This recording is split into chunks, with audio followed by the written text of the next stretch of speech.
Bonjour et bienvenue dans cette vidéo consacrée au système linéaire. Nos objectifs dans cette vidéo seront les suivants. Tout d'abord, nous allons apprendre à identifier la nature des solutions possibles d'un système linéaire.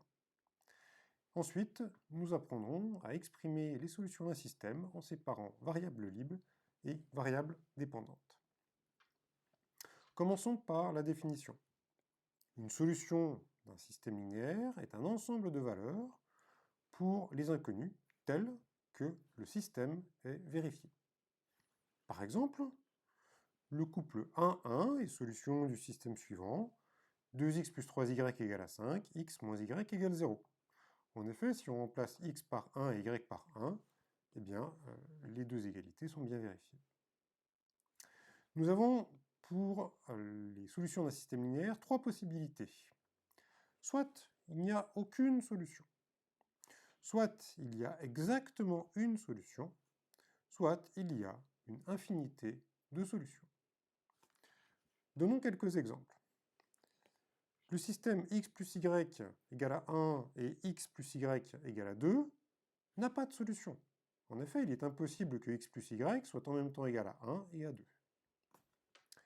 Le système que nous avons vu tout à l'heure admet une unique solution, 1, 1. Le système x moins y et 2x moins 2y admet quant à lui une infinité de solutions. En effet, tous les couples y, y, avec y appartenant à R, seront solutions. Si on prend par exemple y égale à 3, x égale à 3, ce sera une solution.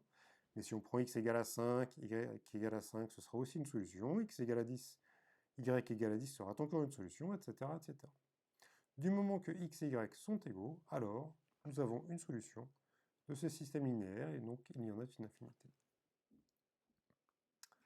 Voyons maintenant comment exprimer les solutions d'un système linéaire lorsqu'il y en a une infinité.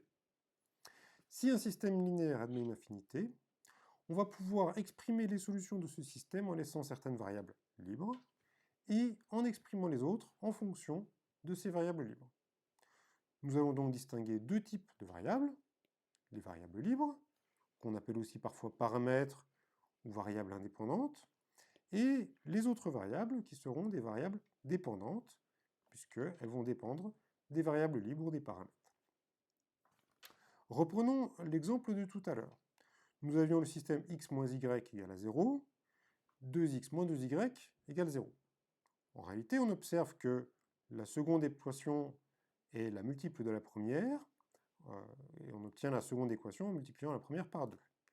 Ce système est donc équivalent à une seule équation, qui est l'équation x moins y égale 0, ou x égale y, si on passe y de l'autre côté.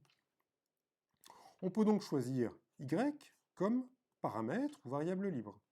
Et on peut alors exprimer, comme nous l'avons fait tout à l'heure, l'ensemble des solutions comme l'ensemble des couples y, y, avec y appartenant à R. La première variable, x, est une variable dépendante, elle doit être égale à y, et la deuxième variable, y, est une variable indépendante, elle peut prendre n'importe quelle valeur. Merci pour votre attention.